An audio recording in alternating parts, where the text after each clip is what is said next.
사랑과 은혜가 풍성하신 하나님 감사합니다. 귀한 하나님의 말씀을 읽는 이 시간 가운데 성령께서 함께 하시고 성령께서 깨달아 알게 하시는 지혜로 말미암아 우리가 하나님을 보게 하시며 또한 하나님을 보는 그 영적인 눈으로 또 세상을 바라볼 수 있는 영적 안목도 키워질 수 있도록 이 말씀이 있는 시간 가운데 함께하여 주시옵소서. 감사드리며 살아계신 예수 그리스도의 이름으로 기도합니다. 아멘.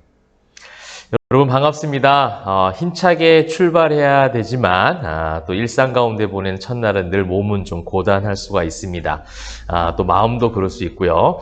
바라기는 또 오늘 우리에게 어김없이 주어지는 그 말씀을 통해서 여러분의 영육이 또 새로운 힘을 가지고 또 일상 가운데서 주님의 귀한 제자들로 자녀들로 세상에서 빛과 소금의 역할들을 잘 감당해 주시기를 바랍니다.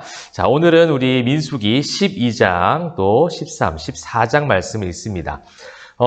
이제 이스라엘 백성들이 출애굽을 한 이후에 광야 생활에 약 1년 이상의 시간들을 이제 보내고 있고, 이제 가나안 땅을 목전에 두고 있습니다.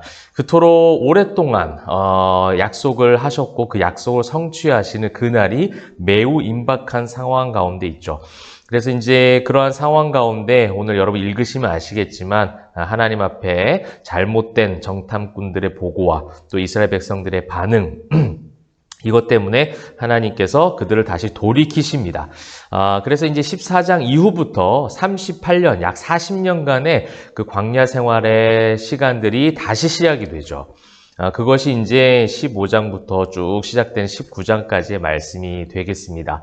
그러므로 이제 14장까지가 사실은 굉장히 중요한 전환점이 되는 장면이라고 할 수 있겠고, 그 전환점이 되는 장면에서 그 전환이 무엇이었는가? 그들이 가나안 땅에 들어갈 수 있었어요. 그죠? 하나님 말씀에 순종하였으면, 하나님을 신뢰하였으면, 그 약속에 대한 성취를 의지하고 전적으로 믿었다면 충분히 들어갈 수 있었던 그곳을 다시금 돌이킬 수밖에 없는, 다시금 광야 학교로, 광야의 훈련소로 40년의 다시 그 생활들을 다시 해야 되는 그 전환점이 되는 그런 모든 사건들을 우리가 바라보면서 우리 역시도 영적인 어떤 교훈을 많이 얻을 수 있을 것 같습니다.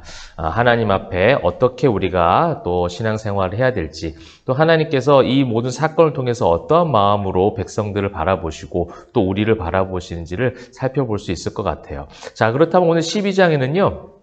이제 11장 마지막 보면 하세롯이라는 이제 지명에 도착을 합니다. 이제 점점 가까이 가고 있다라는 거예요. 지명상으로 여러분들 다 보여드릴 수는 없지만 점점점 가나안 땅으로 가고 있어요. 그 가고 있는 가운데 12장에서 모세가 구스 여인을 아내로 맞이하게 됩니다. 이 구스 여인이라는 것은 현대 시대로 말하면 에티오피아, 그러니까 아프리카 여인입니다. 그 구스 여인을 취하니 아론과 미리암이 이방 여인을 취했다는 이유로 굉장히 비방을 하는 사건이 등장을 하죠. 그러한 가운데 이제 12장에서 하나님께서 미리암과 아론에게 노하시는 장면도 책망하는 장면이 등장합니다. 이 12장의 말씀을 보면서 많은 어떤 적용점, 또 이 가운데서 우리는 어떻게 해야 되는가에 대한 초점을 맞추게 되니 어떻게 합니까? 지도자에 대한 비방 쪽으로 갈 때가 참 많이 있어요. 그래서 지도자를 비방하지 말라. 또 어떤 경우에는 예전에 저도 어릴 때 많이 들었지만 목회자를 비방하지 말라. 목회자에게 잘못하면 큰 벌을 받는다. 이런 이야기들이 많이 있습니다. 그것을 받고 안 받고는 하나님께 있으니 그것은 인간이 말할 수는 없지만 이 12장은 그런 어떤 단순한 적용점, 많은 적용점, 또 개인이 가지고 있는 실천적인 부분에서 하나님께 주시는 마음이 있다면 발견할 수는 있겠죠. 근데 굉장히 극히 일부분입니다. 그 적용점은. 이 12장은요, 사실은 어떻게 보면 구속사적 관점에서 또 바라봐야 할 그런 12장의 말씀이에요. 모세가 예수 그리스도를 예표하는 그런 인물이었다면 이 이방 여인을 취하는 것은 무엇입니까? 복음의 편만함에 대해서 이야기하는 거예요. 복음은 모든 인류에게 전해질 것이다. 이스라엘 백성들의 선민 사상 때문에 그들이 그 굴레에 갇혀 있었고 예수님이 오셨을 때조차도 그것 때문에 자유하지 못했어요. 그죠? 그런데 이런 어떠한 구약의 여러 인물들의 이야기, 사건을 통해서 하나님은 계속해서 이스라엘 백성들, 성경을 읽는 독자들에게 알려주시는 겁니다. 모든 민족을 구원하시겠다라고 하는 하나님의 마음, 예수 그리스도가 온 인류를 구원하시기 위해 이 땅 가운데 오시는데 그것이 이스라엘 백성들을 위해서 먼저 오셨다고는 하지만 결국은 모든 인류를 다 구원하시겠다라는 그런 메시지가 담겨져 있는 거죠. 그래서 모세에 대한 이야기가 계속 나옵니다. 3절, 7절, 8절에 이 사람 모세는 온유함이 지면의 모든 사람보다 더하더라.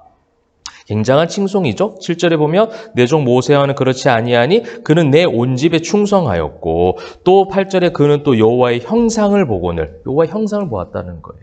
여호와의 모습을 발견했다는 거죠. 너희가 어찌하여 내 종 모세가 모세 비방하기를 두려워하지 않느냐. 그럼 이 비방했던 아론과 미리암은 누구를 지금 드러내고 있겠습니까? 누구를 예표하는 그런 인물로 그들을 지금 모델 삼고 있습니까? 훗날에 예수님이 오셨을 때 배척했던 이스라엘 민족 아니겠어요? 모세와 가장 가깝다라고 하는 지금 아론과 미리암인데 그를 비방하는 모습을 통해서 이런 예수님을 예표하는 모세, 그 모세의 어떤 성품을 소개하면서 그것이 예수님과 많이 연결이 되고 있고 그 예수님이 오셨을 때 아론과 미리암이 모세를 비방했던 것처럼 예수님도 그러한 멸시와 비방을 받을 것이다. 메시아가 왔을 때 환영하지 않고 그를 비방하고 그를 내칠 것이고 결국 십자가에 매달아 죽일 것이다 라는 것이 12장 가운데 있다라는 거예요. 여러분 그래서 우리는 단순하게 무슨 지도자를 비방하면 안 된다. 여러분 사실은 비방이라는 건요. 지도자에게만 비방하면 안 되는 겁니까? 그렇지 않죠.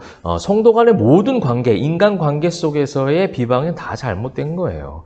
그렇게 이제 적용점을 봐야지 어떤 모세라는 지도자를 비방했기 때문에 이들이 벌을 받았다. 그러므로 목회자, 지도자들에게 잘하라. 이렇게 가버리면 굉장히 단편적인 또 인간 중심적 해석이 될 수 있다는 겁니다. 그래서 12장은 그런 구속사적 관점에 볼 수 있어요. 왜냐하면 모세가 나중에 예수 그리스도를 닮은 기도를 합니다. 13절 모세가 여호와께 부르짖어 이르되 하나님이 원하건대 그를 고쳐주옵소서. 이게 예수님 마음 아니겠습니까? 가상칠언을 통해서 예수님 저들의 죄를 저들이 하는 행동을 알지 못합니다. 저들을 용서하여 주옵소서. 나의 피로 말미암아 나의 죽음으로 말미암아 그들을 고쳐주옵소서. 용서하여 주옵소서. 모세가 중보자적 기도를 지금 보여주고 있는 거예요.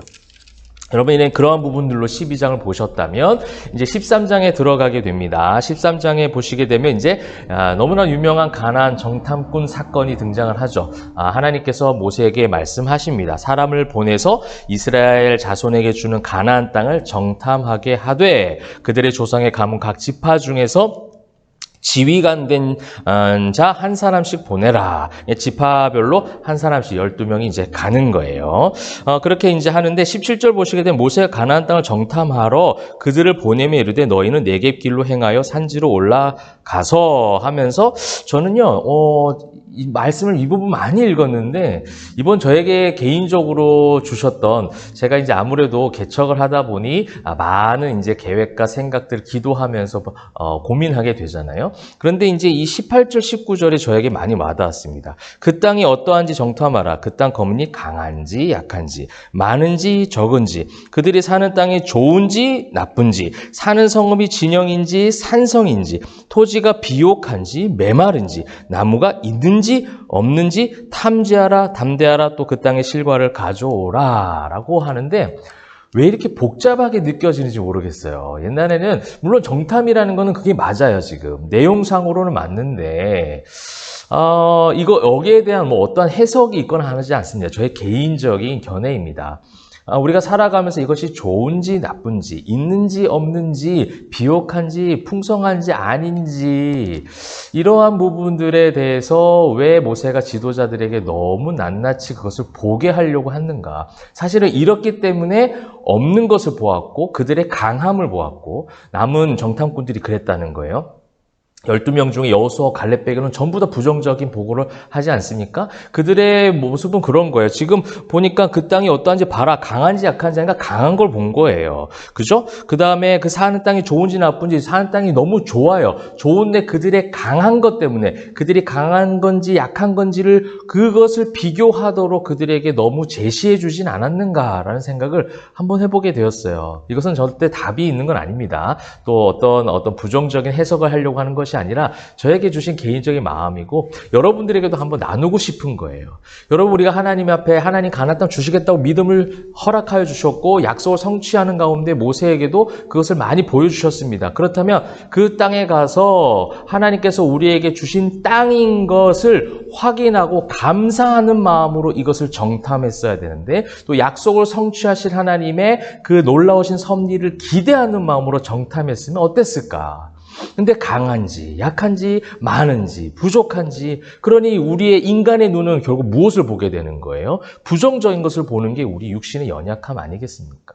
저는 이런 부분들이 이번 이 13장을 보면서 새롭게 조금 마음을 한번 가다듬게 했던 것 같아요. 개척을 하면서 사람이 많은지 적은지, 교회가 어떻게 커져가는지, 아니면 때로는 조금은 또 이렇게 지체하는지, 뭐 여러 가지 사항들이 있을 수 있죠. 그런 모든 복잡한 거 내려놓고 복음으로, 말씀으로 한 걸음 한 걸음, 우리가 지금 몇 개월간에 우리 교회가 여러 가지 상황 가운데 많은 일들이 있었음에도 불구하고 같이 함께 말씀으로 한 걸음 한 걸음 웃으며 행복하게 기쁨으로 또 눈물로 씨앗을 뿌리며 단을 거두며 이렇게 하루하루를 왔더니 하나님께서 놀라운 일을 보여주셨던 것처럼 앞으로도 여러 가지 이런지 저런지가 아니라 이렇다, 하나님께서 약속하셨다, 하나님께서 이끄실 것이다, 이 믿음으로 나아갔으면 좋겠다, 나아가기를 하나님 축복해 주세요, 이런 말씀 읽고 기도가 나오더라고요. 여러분의 삶도 그렇습니다. 하나님께서 어떻게 인도하실지에 대해서 너무 계산적인 것보다는,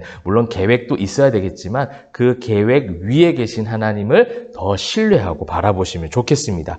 결국 그렇게 해서 이제 10명은 악평을 하게 되고 그들은 너무 강하다라는 것을 이야기할 수밖에 없게 되었죠. 그래서 14장에 하나님께서 노하시면서 그들을 다시금 돌이키셔서 다시 이제 광야로 내몰게 되어지십니다. 그러한 가운데 하나님께서 모두를 다 멸하시고자 할 때 모세가 또 중보자적 기도를 하죠. 14장에서 여러분 발견해 보세요. 모세가 예수님의 중보자적인 기도를 어떻게 하는지 한번 발견해 보시고요. 또 그 속에서 하나님은 이 죄에 대한 헤렘, 멸함, 이런 것을 이제 분명히 죄에 대해서 명확하게 말씀하시면서도 하나님의 숨겨진 마음이 18절에 나옵니다. 여호와는 노하기를 더디하시고 인자가 많아 죄악과 허물을 사하시나 형벌받을 자는 결탄코 사하지 아니하시고 라고 말씀하시죠. 그래서 이게 헤세드와 헤렘의 두 가지 이 양대의 기준들이 구약에서 여전히 계속가고 있다. 이것을 또 성경을 통해서 발견할 수가 있죠. 그러면서 그 모세의 이런 어떤 중보자적 기도에 20절 여호와께서 이르시되 내가 네 말대로 사하노라. 구속사적 어떤 관점의 메시지가 등장을 하고 있습니다. 그래서 결국 그들이 이제 못 들어가게 된 가운데 40절에 하나님 앞에 그제서야 우리가 범죄하였나이다. 그러나 모세가 이제 늦었다라는 거예요. 결국 이제 40년의 광야 학교로 들어가서 훈련을 받아야 되고, 이렇게 불평했던 1세대는 들어가지 못하게 되는 상황까지 생겼습니다. 또 암말렉인과의 또 전쟁 가운데 패배하게 되는 그런 수모도 경험을 하게 됩니다. 사랑하는 성도 여러분, 오늘 이 가나안 땅의 정탐꾼 사건, 너무나도 중요한 전환점이 되는 이 사건을 통해서 우리가 바라봐야 될 것이 무엇인가? 어떻게 보면 이 전환점이 되는 광야 생활에서 큰 사건 가운데 있었던 이 12장, 13장, 14장의 사건을 통해서 이 속에 예수 그리스도를 모델로 한 예표적인 메시지를 많이 남겨두신 것은 결국 인류의 가장 큰 전환점, BC에서 AD가 되게 하신 예수 그리스도의 오심을 또 말씀하고 싶으셨던 것 같아요. 그리고 그 예수님을 붙잡기를 여러분 소망하고요. 그 예수님을 붙잡을 때에 오늘 주셨던 그 말씀처럼 그렇게 하나님을 의지하고 하나님만을 바라보고, 또 우리의 그 모든 상황 가운데 이 가나안 정탐의 모든 이 사건의 흐름을 보면서 이런지 저런지 인간적인 생각보다는 온전한 단순한 또 확실한 그런 믿음을 가지시고 선포하며 나아갈 때 오늘 하루가 또 요번 일상 가운데 보내는 이번 한 주 가운데 말씀으로 여러분 많이 승리하시면 좋겠습니다. 승률을 많이 쌓으시는 저와 여러분 되시기를 주님의 이름으로 축원합니다. 기도하겠습니다. 사랑과 은혜가 풍성하신 하나님 감사합니다. 하나님의 은혜로 살아갑니다. 말씀의 은혜로 살아가는 주의 모든 백성들, 하나님 오늘도 하나님 그 믿음으로 나아가기를 소망하오니 온전한 믿음, 확실한 믿음, 흔들리지 않는 믿음으로 오직 예수 선포하고 찬양하며 나아가게 하여 주옵소서. 일상 가운데 보내는 오늘 또 첫날입니다. 각자의 직장에서, 학교에서, 사업터에서, 모든 처소에서 그리스도인으로서, 하나님의 제자로서 그렇게 승리하며 살아갈 수 있도록 인도하시고 동행하여 주시옵소서. 감사드리며 살아계신 예수 그리스도의 이름으로 기도합니다. 아멘.